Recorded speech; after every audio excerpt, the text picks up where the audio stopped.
سندھ کی فتح کا ایک روحانی پہلو بھی ہے۔ یہ بات آپ اچھی طرح جانتے ہیں کہ حضور صلی اللہ علیہ وآلہ وسلم نے آنے والی تمام فتوحات کی خبریں مسلمانوں کو پہلے ہی دے دی۔ یہ اسپریچول انٹیلیجنس مسلمانوں نے ہمیشہ اس پر اعتبار کیا ہے اور اس کو بنیاد بنا کر اپنی ملٹری اور جنگی حکمت عملی تیار کی۔ حضرت سراقہ رضی اللہ تعالیٰ عنہ سے آپ نے ہجرت کے وقت فرمایا تھا کہ کسریٰ کے کنگن تمہارے ہاتھوں میں آئیں گے۔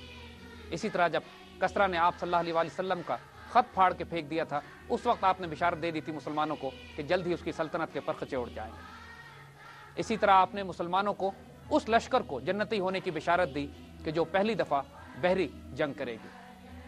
ام حرام اس جنگ میں شریک ہوئیں اور وہیں ایک حادثے میں آپ گر کر انتقال کیا اور شہید ہوئیں۔ اسی طرح آپ صلی اللہ علیہ وآلہ وسلم نے جو قسطنطنیہ کے فتح ہونے کی خوشخبری اور بشارت امت کو دی تھی، تو حضرت معاویہ کے دور میں 7 سال مسلمان ملٹری ایکسپیڈیشنز بلڈ کرتے رہے قسطنطنیہ کو فتح کرنے کے لیے۔ حضرت ابو ایوب انصاری استنبول میں دفن۔ اسی طرح جب طارق بن زیاد اسپین فتح کرنے کے لیے جا رہے تھے تو حضور صلی اللہ علیہ وآلہ وسلم کی براہ راست روحانی نمائندگی میں، براہ راست روحانی فیض میں آپ کو زیارت کے ذریعے بشارت دے دی گئی کہ اسپین آپ کا ہے، اور اس کے بعد اندلسیہ کو فتح کرنے میں طارق بن زیاد کو کوئی شک نہیں رہی تھی، اور وہ تمام کام جس کو ظاہراً دیوانگی اور جنون کہا جائے گا، لینڈنگ کے بعد کشتیوں کو جلا دینا اور اپنے واپسی کے راستے مفقود کر دینا، وہ تمام اس روحانی تجربے کے نتیجے میں تھے جو طارق بن زیاد کو حاصل ہوا تھا۔ اسی طرح حضور صلی اللہ علیہ وسلم نے کثرت سے احادیث ہند اور سندھ کی فتح کے بارے میں بھی ارشاد فرمائی تھی، اور مسلمان ان احادیث مبارکہ پر ایمان کی حد تک یقین رکھتے تھے۔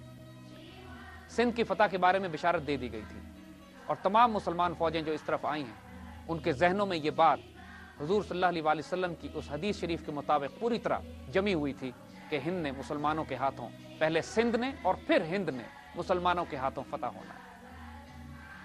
الحمدللہ محمد بن قاسم سندھ کو فتح کرنے میں کامیاب رہے، لیکن باقی ہند کی فتوحات کے لیے مسلمانوں کو شمال سے خیبر کے رستے داخل ہونا پڑا۔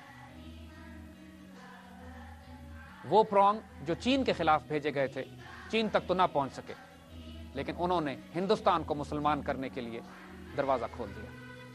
آئندہ 1400 سال تک مسلمان مختلف راستوں سے، چاہے وہ افغانستان کے جنوب اور مکران کی طرف سے ہوں یا خیبر کے راستے، ہندوستان پر حملہ کرتے رہے اور اس کو مسلمان بناتے رہے، حتیٰ کہ آنے والے وقتوں میں دہلی کی سلطنت ایک عظیم الشان سلطنت بن کر ابھری۔ خلافت اسلامیہ چاہے وہ امید ہو یا اس کے بعد آنے والے عباسی، وہ براہ راست تو ہندوستان کو فتح نہیں کر سکے، لیکن ہندوستان میں آنے والے تمام سلاطین دہلی اور اس کے بعد مغل براہ راست مطیع تھے، فرما بردار تھے اور خراج دیا کرتے تھے خلافت اسلامیہ کو۔ مسلمانوں کی ایک عظیم الشان سلطنت جو ہندوستان سے، چین سے لے کر مشرق یورپ تک پھیلی ہوئی تھی، اس کا ایک مرکز تھا۔ یہ وہ مسلمانوں کا دور تھا کہ جب مسلمان نیشن سٹیٹس میں نہیں بٹے ہوئے تھے، ہر مسلمان قوم کا ایک الگ جھنڈا، ایک الگ لیڈر اور ایک الگ قوم نہیں ہوا کرتی تھی۔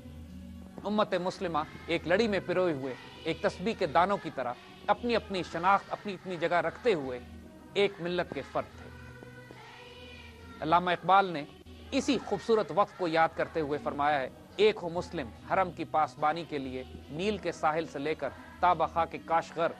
یہ واحد موقع تھا حجاج بن یوسف اور ولید بن عبد الملک کے دور میں کہ جب مسلمان ایک سلطنت کاشغر سے لے کر نیل کے ساحل تک قائم ہو چکی تھی۔ بعد میں مسلمان خلافت میں بھی ٹوٹ پھوٹ ہوئی، وہ کہ خلافت کا مرکز قائم رہا، لیکن خلافت کا جغرافیہ کو چھوٹا ہوتا رہا یا تبدیل ہوتا رہا، اور چھوٹے چھوٹے مسلمان سلاطین جگہ جگہ قائم ہوتے رہے۔ جس طرح دہلی کی اپنی حکومت آنے والے وقتوں میں مغل، اور اس طرح اسپین میں ایک الگ ریاست قائم ہوئی، افریقہ میں چھوٹی چھوٹی سلطنتیں الگ بنی، لیکن اس کے باوجود امت مسلمہ کا مرکز خلافت اپنی جگہ پر قائم تھا۔